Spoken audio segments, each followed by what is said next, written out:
Hello, can you hear me at the back? Good.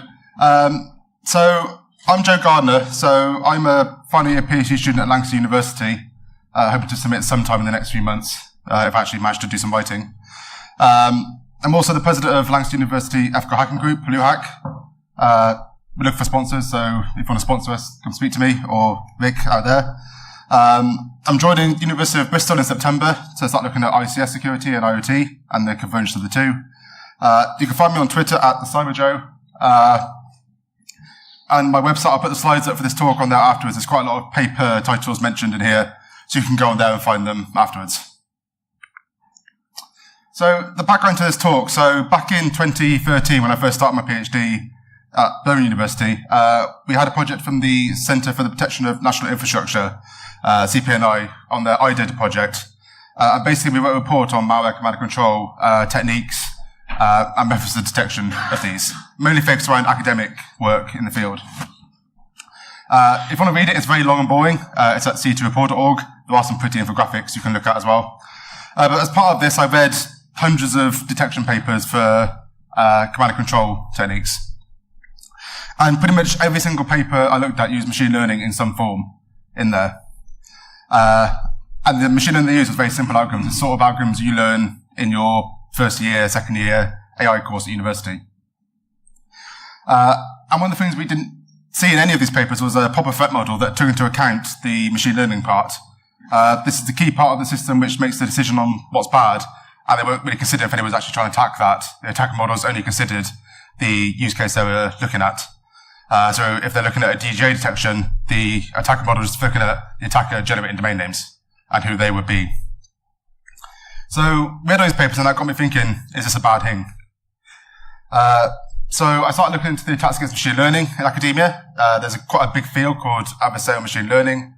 I went through this. I wrote a survey paper, which took years, and I published it in the ASM Computing Surveys back at the end of 2016 with a long, boring title. So you can go and find that. There's a link at the end of the slides to make and read a free copy of that. So what I'm going to cover today, so first off, why we use machine learning. In the infosec industry, people don't seem to like it very much, but we do use it. I'll have a very brief introduction of what is machine learning and some algorithms. I'll talk about the models of the attacker, what the attacker motivation is in these attacks. I'll describe a few attacks, some of the issues around these and how to apply them, talk about a few defenses, and then we'll have some time for questions. This is quite wide talk in terms of I'm going to talk about a lot of different attacks, but none of them in particularly low level detail. If you want to read them, I've got all the links to the papers in there. You can go and look at the actual details. They're quite in-depth how to actually do them. This is more of an awareness type talk. So if you start using machine learning, you know what to look out for and what to consider later. So why do we use this machine learning stuff? So traditionally, to detect malware things, we use a signature-based method. So when you went and built your Norton product or McAfee, whichever you use, that has a load of signatures for each malware that could be on the affected, and you match that to your sample. And the same for network detection and attack detection as well. The problem is now we're getting thousands and thousands of samples per day being generated, partly due to polymorphic malware, so we just can't generate enough signatures and store them to be able to do this reliably. If you have a single laptop, to have a signature for every single sample, you're not going to have space to store that anymore. We also have too much stuff to investigate manually, so if you're a network admin and you have packets going through your network, you can't go manually inspect them all because there's too much data. And even if you have a fairly low raw signature which generates lots of alerts, you can't manually go and inspect all of those because there'll be thousands of them in a corporate network. So we can use machine learning to start to alleviate this problem a little bit. We let the computer make decisions for us to try and make it a bit simpler for the admins to deal with it. So as part of this over, we sort of developed this model for the typical detection system. And this is what broadly all the detection systems we looked at have the same structure. So you have your data generators. These are your hosts on the network. If this is a host-based malware detector, these could be particular processes that are generating systems calls. You have your data aggregator. So this is your tap on the network at your gateway. This is what's collecting data in. And this is where you start transferring some of the data into things like NetFlow. You may apply sampling here as well. You have your pre-processing. So again, you might apply more sampling here. You might make it structured in a particular way for your use.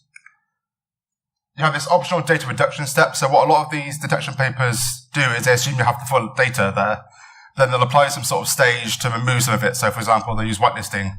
If it's something based on domain names or servers, anything relating to the top 1,000 Alexa websites, they'll just remove that data from there completely. And that removes quite a big chunk of the data down if you take out Facebook and Netflix. You then have your feature extraction. I'll talk about feature in a second, but this is where you basically take your data and convert it into the format for the machine learning to use. You may have some past knowledge included. So if you're using a classifier, you have to train it on some data. If you're doing clustering, you might have some points which you know are bad from a honeypot, and you use those to help identify clusters later. So you can bring this knowledge into your detection to help identify things better. And the key part is the sort of separation engine. And this is what machine learning actually sits. So this is the main function in your detector, which takes your data in and outputs the malicious points and the benign points. If it's a good detector, it might even say for the malicious points which particular malware they are, but broadly you just want to know what's bad and what's good, and the bad stuff you can go and look at later. So just an example of how we would use this sort of stuff. So are you all familiar with domain generation algorithms? So if you're not, broadly, this is what malware often uses to generate domain names on the fly. So the malware has some sort of script like this one, which is taken from Wikipedia, a simple example. And what this one does is it takes the current year, month, and day, puts it through some function, and then outputs a domain name on that day. So one day it will give you this thing, the next day it will give you this thing. The malware operator on the other end does the same thing, registers one of those domain names, and then they link up. And the next day it's a different domain name, so it's hard to discover these each day. These are usually quite well formatted and recognizable. So this is an example from the Torpig botnet, which was reverse engineered and taken over. So all the domains that are generated by this are 9 characters long. The last 3 letters are the current month, but slightly jumbled. So it's ANJ for January, EBF for February, and so on. And the second and fifth letters are always X and H in there. So every domain it generates has these characteristics. So if we want to build a signature for this, that's quite easy. We just look for domains that are 9 characters long, have these particular characters in there, and have one of these 12 3-letter month things at the end. It's quite recognizable. Alternatively, we can use machine learning to do this. So we can either build a classifier and we give it a load of domain names from good domain names. So we just take Alexa top million or so, and we put in the outputs from DGAs and generate these for a long period, and then it can work out how to separate them.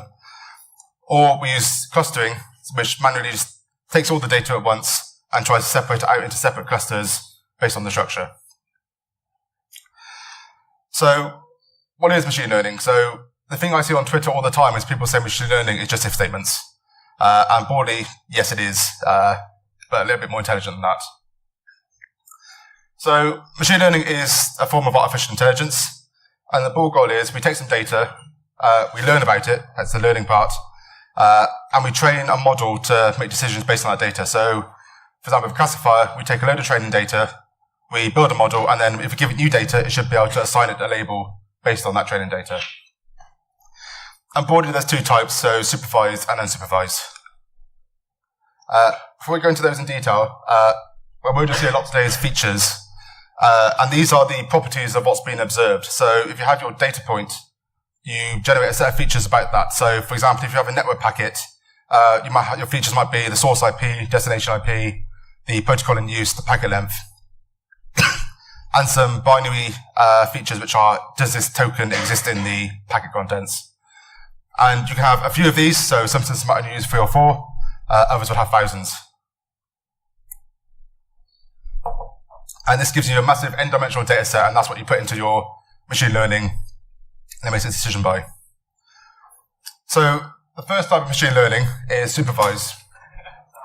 And this is shown by the fact you have this training data. So this is a big data set. For security things, you'll have good data, so things that aren't bad, and bad data, so data representing malware. And this will all be labeled, so you'll know this point is good, this point is bad. We then put this in our system, and we train that system to map those input points to the outputs. And this is usually called classification to represent this. We're classifying the new data. So once this model is built, we give it a new data point, and then that's outputted to our label that we need. So example algorithms that do this are decision trees, random forests, linear regression, Bayes, and support vector machines. So let's go over two of these now quickly, because these are the ones that appear most in the work. So the first is random forest classifier. This is if statements. So basically what we do here is you generate decision trees, and lots of them. So a decision tree is basically a structure. If you look at these diagrams, each point on there is a conditional. So up here might be if packet length is greater than 10, go right. If not, go left. And at the end of the tree are the labels, here A and B. And what random forest does is we train lots of these trees either on a subset of the training data. So we take a sample of the data and train a tree on that. Take another sample and do a tree on that. Or we take a sample of the set of features. So we use a subset of the features on each tree with all the data. And the system generates however many trees you want and picks the trees that have the best information gain, the ones that it thinks will have the best chance of classifying to later. And then what we do for a new data point is we run it through every single tree and we take the majority output. So in this example, we've got 4 trees. If three of them output A, one outputs B, we take A as the output label. Okay? Simple majority vote. The other one is support vector machines. So this is one that is week 1 in any AI course, machine learning course. Again, it's supervised. And what this one does is it puts all the points in a space and it computes a hyperplane separating them. So basically, if it was a 2-dimensional space, it would draw a line between the two classes. It's hyperplane because this might be 100 dimensions. And basically, when a new point comes, whatever side of that plane it's on, that's the label it gets. Okay? The alternate approach is the unsupervised learning. And this is where we don't have a training phase. We just put the data in and it tries to separate it out. The data isn't labeled. It's new. We don't know what's in there yet. So the main example of this is called clustering. And the main algorithms are k-means, x-means, hierarchical. This one's a bit hard to evaluate. With classifier, what we can do is take our training data, we put a bit of it aside, we train on most of it, and we can use a little bit left to test it with labeled data. With clustering, it's hard to do that because we don't have that labeled data to start with. So sort of the most common algorithm for this is k-means clustering. So what we do here is very simple, is we have our data and put it in space. We generate k random points in that data and place them in the space. And then we assign all the points to the closest by distance centroid to where it's at. So if you look in the little GIF here, you can see at the start we have our data, and then we generate 4 random points in there, and which are the triangles, and all the points are assigned to those by color. We then move that point to the mean of all the assigned points, and repeat that process again. Assign them to the closest centroid, and keep doing that until the centroid stops moving. And in this case, eventually we get 4 clusters, and you can see in there that it roughly represents the 4 main groups of points in there. So this is very simple. There's also a variant of this called x-means, where if we don't know what the k is in advance, it would repeat this for different values of k and try and find the best one for us. The other one that comes up a lot today is hierarchical clustering. Again, this is distance-based, so it's trying to group close points together in space. And what we do here is we start with all the points as their own cluster, and then we combine the 2 closest points to each other, and then we keep doing that until eventually we get one cluster, and we represent it as a dendrogram, and then we read off that dendrogram to find a cluster. So here, if we read off at, say, level 5, which is about here, we'll get 4 clusters, which are these 4 colors. If we read off at level 6, we get 2, and we just read off the level that we want to get the number of clusters we need. So once we've got our algorithm tested it, we need to know how to measure performance, and there's lots of different metrics, but there's 4 key ones that we use to measure this. So the true positive rate, so the number of malicious points that are labeled as malicious, we want this to be as high as possible. The false positive rate, this is the number of benign or good points that are labeled as malicious, and we want this to be as low as possible, because every alert we get from a false positive has to be investigated by the admin, so it needs to be low. The true negative rate, so the number of benign points labeled as benign, which is good, so we want that to be as high as possible. And the false negative rate, so the number of malicious points that are labeled as good. We want this to be low, because if a point is a false negative, it means you missed it. And broadly, what we try and do here is optimize this to have the true positive rate and as high as possible, and the false positive rate as low as possible. If we can get those two to be good, then that's usually what we're aiming for, because the others will then be good as well. So this is taken directly from my survey. So the leftmost common is a list of some of the most common and well-cited detection papers. And you can see here what they detect. So we have domain names, domain generation algorithms, fast networks, servers, hosts, and so on, all based around the network traffic and malware. We can see the true positive rate and false positive rate. So true positive rates tend to be around the 90 to 100% range in their perfect test conditions. And the false positive rates are down to 1%, 0.00001%, and so on. Very low. The key column here, though, is this one, and these are the algorithms that these things use for machine learning. And you can see in that list, most of these are the four I mentioned before. You have k-means clustering, random forest, SVM, and so on, or slight variants on these, which are slightly more advanced but still very basic. And lastly, on this part, sort of the one key assumption that most of these systems make, which is what's usually broken, is that the data is linear. So they expect that the malware and the benign traffic are separate. You can draw a line between them. But in reality, they're not. So they could be shaped like this. So the malware traffic is surrounded by legitimate traffic, and then it becomes a lot harder to separate it out later. So that's sort of the primer for this, and now we go on to the interesting part, which is how we actually attack this stuff. So what does the attacker want to do here? There's two main goals they can have. The first is to evade detection. So if they've got an attack point, they don't want that point to be detected. So they try and increase the false negative rate, this, on their particular point. The alternate is the denial of service. So they want the admins to stop using the system to stop them applying detection. So they try and increase the false positive rate as high as possible. And if there's too many false positives, the admins will turn the system off. If you have a network of 1 billion DNS requests a day, and you have a FP rate of just 0.01%, that's 100,000 alerts you have to go and investigate.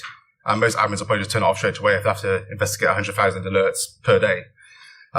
Even if that was down to 0.001%, that's still probably too many with 10,000.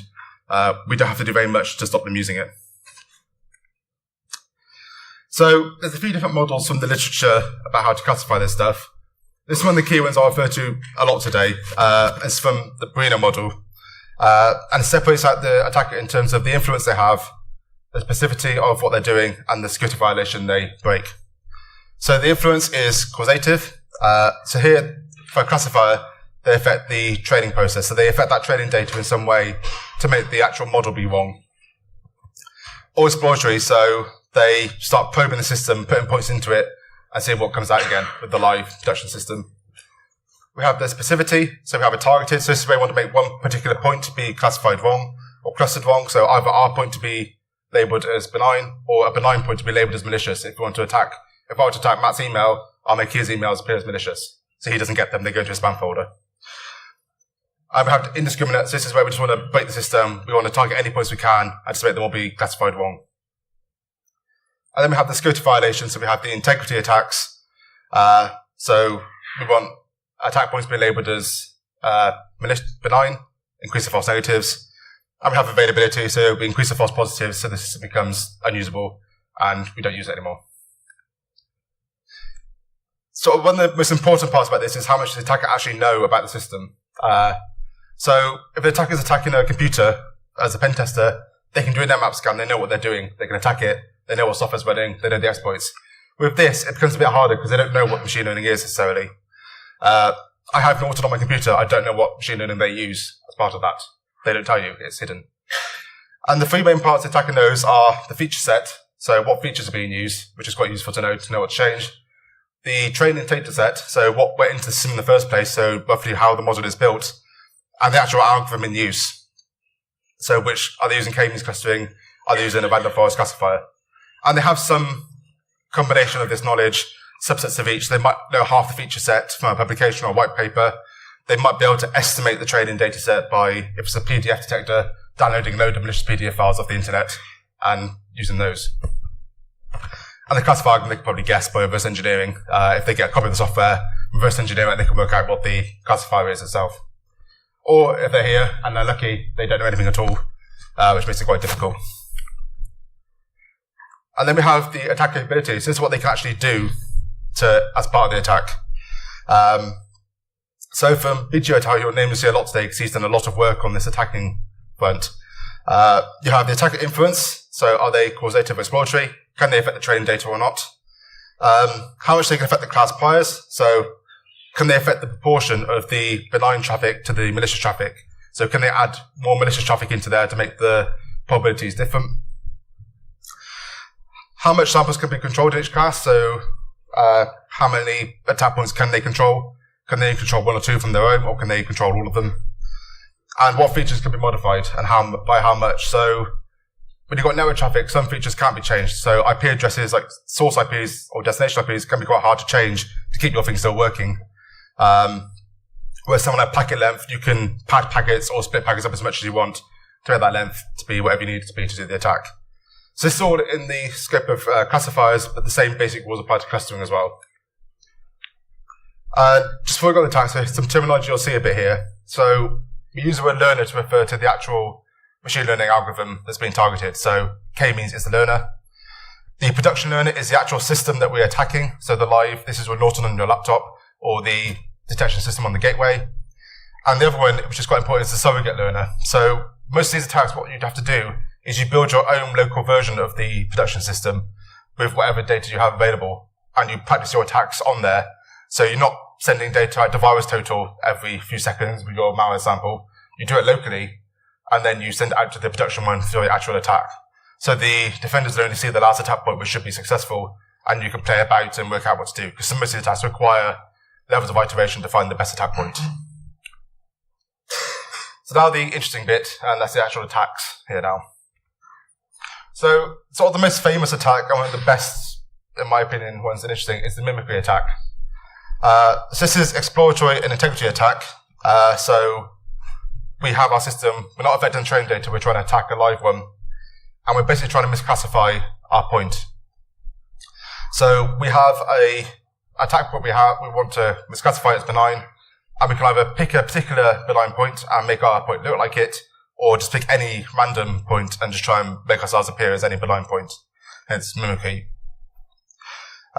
This has been demonstrated against the random forest, SVM, Bayes neural networks in the literature. Theoretically, it applies to pretty much any classifier, because as long as you can change your point enough, you'll make it look like the benign point and be able to change it. The main limitation here is how much you can actually change that attack point. So this one I'll do the most detail on, because it's one of the best described in an actual security system. So a few years ago, there's a paper NDSS attack using this attack against a system called PDF Rate, and this was a website that has now disappeared. I wanted to do a demo of this live because the code's there, but it's now gone. And what this did was you uploaded a PDF file, it would apply a random forest classifier to it, and I put a score out of 100, representing how malicious it thinks it is. So if it's 100, it's completely malicious, 0, it's safe, and you apply a threshold in there to think how bad it is. So the attack here, the goal is you take a legitimate PDF file, you take your PDF file with your exploits or malware in there, and you try and make your malware file look like the legitimate file. And the goal here is to reduce that score outputted by PDF Rate down enough that the person looking at it says, okay, this file isn't bad. The main difficulty here is that in a PDF file, the features that they extract, there's about 200 of them in total, they're all quite interlinked. So if you change the value of one feature, it might change 10 other features as well, just by changing that. So you have to sort of plan ahead and be careful about what you do change. And this one was all built using an offline surrogate learner. So they took a bunch of PDF files from a random online source, which has 1,000 malware samples in it. They took a load of good PDF files from the internet and scraped them, and they used that to build up a surrogate learner and applied random forest. They also knew what most of the features were, because this work came from a paper, and about 70% of the features are listed in the appendices, so they know what all the features are. To apply the attack here, they inject content into the PDF file to add and increment these different features. So in the PDF file, there's a space between the cross-reference table and the trailer where you can put data. So a normal PDF reader will read the trailer first, and that trailer points to where the cross-reference table is, and then it reads that table. And it will ignore anything in between those fields. PDF Rate will read it from the top of the file and just go straight down and pass it all in one go. So anything you put in between there will be picked up by PDF Rate. but would not be displayed by Adobe or Google Chrome or whatever. So out of the 200 or so features in there, 33 of them they can increment these arbitrarily, and 35 of them they can just change the value to whatever they want. So for example, if the attack file has 5 object keywords in there, so the count object feature is 5. If their target has 7, they just put into that space object, separate by a space, and that then increases that count up to 7. What they can also do is if the author field have a particular target length, they just put a new author field into the space, and the PDF rate will read that whatever last metadata field is there, and set the length to be that. So if they want to make it free, they just put ABC and it will overwrite it, whereas Adobe will still read it as normal. So the surrogate learner they built, so I say they know 70% of the features because it's in the paper. They take all the different files from the web, and they test this. They use both random forests as the machine learning, which is the actual target, but they also test it with SVM as well as the surrogate. And the reason for this is they want to know if you don't know what the target is, and we train it with a different algorithm, can we still attack the target one? And the answer is yes. So if they use random forest as a surrogate, and they train their attack points, on average they get 28 to 42% reduction in the score outputted by PDF rate. So in most cases, 42% reduction will be enough to put you right below that attack boundary, and the files will be misclassified. Even if they're using SVM-based surrogate, they still reduce it down by about 20 to 30% on average in there. So they still reduce it down enough that the PDF files will be labeled as benign. If you want to try this out, if you go on GitHub, they've actually put all the code up on there. You can go rebuild this attack with PDF files yourself. Most of the things they're using there, the data sets you can't get anymore, and the PDF website is now gone. But you could probably substitute these for a newer data set and find a system like VirusTotal and test it on there and have the same effect. Some other examples of this. So Biggio et al., they test this against SVM directly and neural networks. And both the perfect knowledge, so they know literally everything about the target. They know the training data, the classifier, the feature set, all of it. And also limited knowledge, so they know about half that data. And even with limited knowledge, they can increase the false negative rate to 0.5. So 50% false negatives, even when they don't know all the data in there. And right effect Bayes, so they change traffic here to emanate benign traffic. And this thing they're targeting identifies web pages by target volume. And they can reduce the accuracy from 98% to 4% using their attack. And interesting as well, if they take their classifier and they retrain it using the attack samples they generate, they still can only protect it up to about 63%. So even on a system that's been trained to prevent this attack, it's still effective by reducing the score down by 40% on there. We can also apply this to clustering as well. It's pretty much exactly the same approach. In this example, we just want to move our attack point over towards a benign cluster, and eventually it will be clustered in with that. This has been demonstrated against hierarchical clustering by Biggio et al. Theoretically, you can apply this to any clustering algorithm out there. You just have to move it close enough to the target cluster, and it will be absorbed in. Again, here, this is limited by how much the attack can change that value. If they can't change the features very much, they're going to struggle to get the attack point to be close enough to the benign points. And there is a limit to how far you can go, because if you become too benign-like, you'll become benign and your malware won't work anymore. The next set of points are gradient descent attacks. So these are the more mathematical approach to these things. And basically, we take a gradient descent optimization algorithm to find the optimal attack point. So we start with our attack point, and we iteratively find the best attack point to get our target goal of misclassification in there. This one requires the attacker to know roughly what the target output is, the classifier or the clustering. They need to have fairly good knowledge with this attack to make it work properly. If they don't know very much, it's not going to be as successful as the mimicry attack. You have to have a surrogate classifier here to make it work. You need to test this because it's a very iterative approach. You need to go through it lots and lots of times to make sure it works. So the mimicry authors, they tested this approach against PDF rate themselves, using their same basic attack as a mimicry, but using gradient descent instead. And there, they reduced the score down by 29 to 35%. So still plenty to reduce it down, even if a score got 100%, you can drop it down to 65, which will probably be classified as benign. And Biggio et al. Test it against neural networks and SVM. So on SVM, we can increase the false negative rate to close to 1. So pretty much everything is misclassified. With a very small number of iterations, about 20, 25 iterations in there. Neural networks are a lot more robust. They're a better classifier. And on there, they can achieve a false negative rate of about 0.3, which is still pretty high, assuming they know everything about the classifier.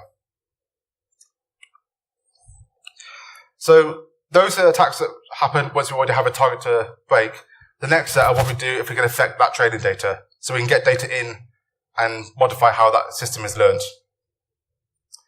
So there's sort of 3 types of training against classifiers. So there's label flipping, there's a gradient ascent-based attack, and there's dictionary attacks. And the usual target here is we somehow infect the training process by, for example, if we get our samples on a honeypot, we can then make that sample do whatever we want it to get that data collected. Alternatively, we can submit samples to VirusTotal. VirusTotal sends their samples off to my detectors. We give them samples, they detect it and send it off to them, and it gets into their training sets. So the first set is label flipping. And basically what we do here is we take benign points and we get them labeled as malicious. So if we're on a honeypot and we have a malware installed on the VM, we make that malware do something good, but it gets labeled as automatically malicious because it's on the honeypot and it is malware, it's been captured on there. And then the data is automatically taken and put into the training, and then it's trained up with that point being wrong. So this has been demonstrated against SVM a few times. So Zhao et al. Get an error rate of 50%, which is changing 10% of the input labels, which should be relatively easy to do if you can have a particular target.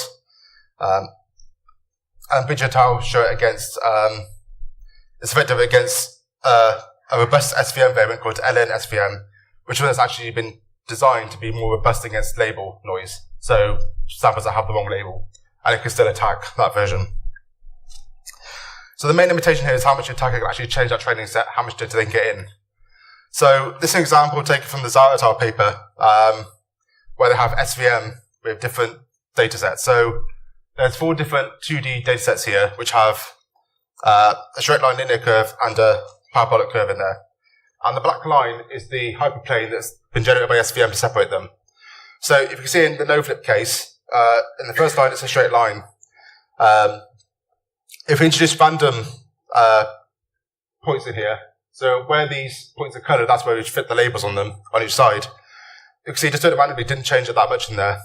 But then when we start doing points near to the line and far away, we start moving that line in the space. And that's going to start introducing errors as soon as that line is moved. If we look down to this case here, where it's just parabolic curve, when we start being intelligent, we can completely mess up the classification there. So that's going to have lots and lots of errors in that case. Particularly in this one down here, this space is all benign here. Now that's all labeled as malicious in there. So all the outputs are going to be wrong. And this one, they're just flipping 20 labels in each case. Not many out of the hundreds that are there. The next one is the gradient ascent attack. So we take a benign point and we start changing this point to move it in the space until the classifier becomes less accurate. So we take the point, we flip the label to say it's malicious, and we start moving it and changing the features to move it. It's a kind of a reverse mimicry attack to start changing it towards our points. And this was shown against SVM by Biggio again. And in this case, they can achieve an error rate of 0.06 there, which isn't very high, but it's enough to start causing errors. And the next one is the dictionary attacks, which is the last one against classifiers. And this is particularly focusing on systems where we have token-based features. So, as I said earlier, if we have our packet contents and we have features that say this string is contained in there, so there'll be binary features. We might have hundreds or thousands of them, but basically, if this string appears, we label it this way. And what we do here is we take our malicious points and we start putting data into there, which is benign points. So the best example of this is against the spam base filter, which detects spam emails. So what this does is it outputs the spam in one of 3 ways: as spam, as unsure, it doesn't know, or as ham, which is benign. And what this does is the it's an indiscriminate attack. It sends spam to a target who will be using the spam to train their detection system. And it starts making the spam emails contain words that contain illegitimate emails in there. And what they want to do here is just randomly cause enough false positives in there that the spam filter becomes unreliable. So lots of people's good emails start going into the spam filter because the spam emails start containing lots and lots of good words. And what they found here was if they can affect just 1% of the training set, which if you have a botnet, it's quite easy to send enough spam to do that, they can cause a 90% false positive rate. So 90% of your emails are going into the spam folder, which would annoy pretty much everyone. And you would stop using that spam filter then. The alternate web approach is to do it targeted. So as I said before, if I want to make Matt not receive any emails, or a particular email, I will start sending emails to the spam folder which contain particular strings. So, Dear Matt, for example.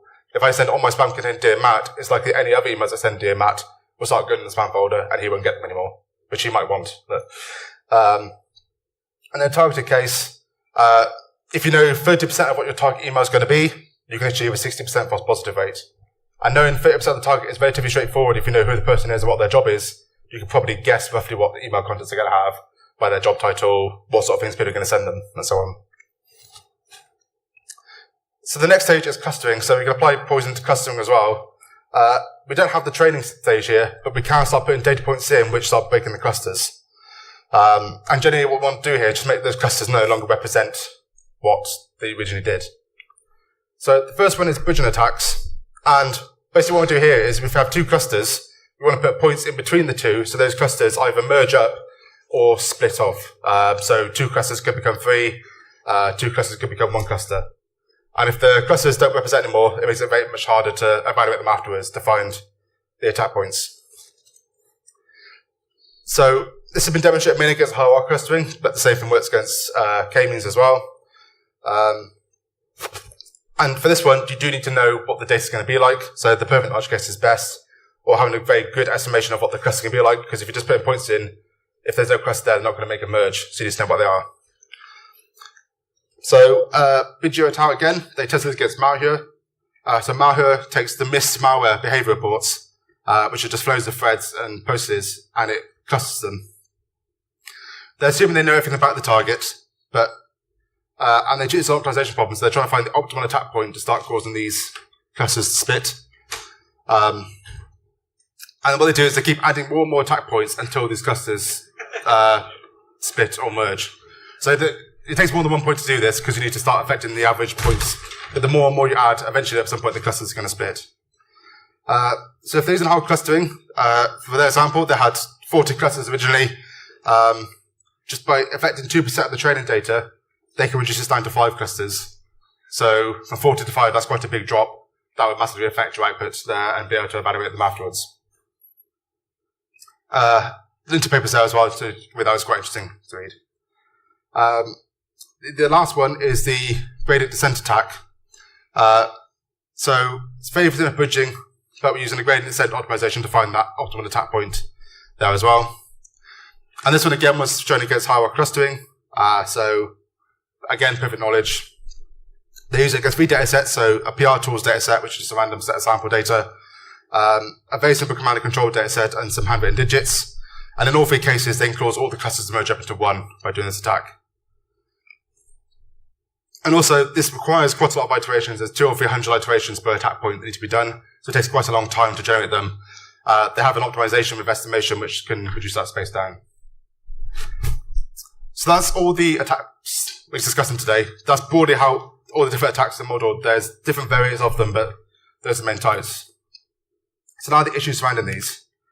So first off, how difficult it is to actually do this. All the attacks I've talked about here, they're demonstrated against very simple examples. So it's usually datasets with only a very small number of features, and the attacker knows everything about them. When you get to sort of command and control data or malware data, it can be a lot more complex. You have a lot more features, and it can be a lot harder to change them. So it becomes a lot more difficult to actually perform these attacks. As I said before, some features can't be modified. So, for example, destination IP addresses are quite hard to change because you need to make sure your malware can talk to whichever server it needs to go to. If you're doing poison attacks, you can target honeypots, you can set up virus total, and get data in there. It's not that difficult to do that. The main limitation is how much knowledge the attacker can gain. So how much they know about that data, what system is in use, what features. In most cases, they won't know very much. A lot of these things, for big commercial systems, it's trade secret. They don't want to publish their machine learning part. Whereas a lot of things, when you have a crypto system, you publish it to get it verified by people. When you have your trained detector, that's quite a sensitive part of your product. That is the main part. So you don't want to release that out to people to go and test and play with. You keep it locked down. A lot of these systems, they all come from academic papers, or they'll have technical white papers, and these will contain information about the feature sets in use in the algorithm, so you can get some of the information from there by finding any documentation. The datasets used might not be available. A lot of these big systems, they won't be trained on one dataset. They'll be taken to a site, the customer, and they'll collect data from them to train it up with, because that will give you the best results. So you have to sort of estimate what that customer's data is going to be. Where something like Norton for your laptop will have one common dataset. So it's a bit easier there. Most things you can do is either do social engineering, so you call up the vendor and say, what algorithm do you use? I'm a customer, tell me how it works. Or you just reverse engineer it, so put it in IDA and try and work out what features it uses, what data it uses, and so on. And if you're good at that, you can probably figure out most of the details about how it actually works from that. The other question is, if you have a full-scale detection system, how would these work? So the detections aren't just this machine learning part, they're the entire process around that. They have the sampling, they have data conversion into different formats, and so on. So attacking the machine is great. Always attacks just tested against that one part, though. The other parts of the system might have protections against some of these attacks happening with all the different pre-processing. So if your data's changed formats when it's going through these pre-processing steps, it might not actually come out the same way you need it to later. You also might find that a lot of these systems don't just use one algorithm, they might use 2 or 3 in sequence. So they might apply clustering at first, separate out the data, and then apply a classifier to the clusters afterwards. So you have to attack both of those systems at the same time, which makes it, again, more complicated. So one of the big questions is, does this actually happen in real life? It's quite hard to know, because we only see the last attack point if the attack is good. If the last attacker is an idiot, they're not going to be testing each attack point on the actual target system, because it'll be very easy to identify that if they're just doing a slightly different point each time. They'll only be using the surrogate to train their point, working out the best attack by just using that one point. And if they're successful, they'll be misclassified as benign, and you won't see the point because it won't confirm an alert. Since I submitted the abstract for this, there's been a lot of talks about this exact subject. So there was one at BSides Vegas last week, there was one at 2 or 3 at DEF CON, as well at RSA, at Black Hat, there was talks. So this is becoming a lot more common over sort of this year. There's a lot more things happening about this. The attackers know about it.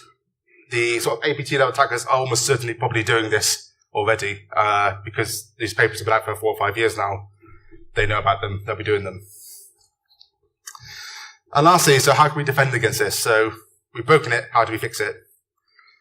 The 2 main approaches from the literature are multi-classifier systems and game theory. So multi-classifier is we don't use one classifier, we use lots of them.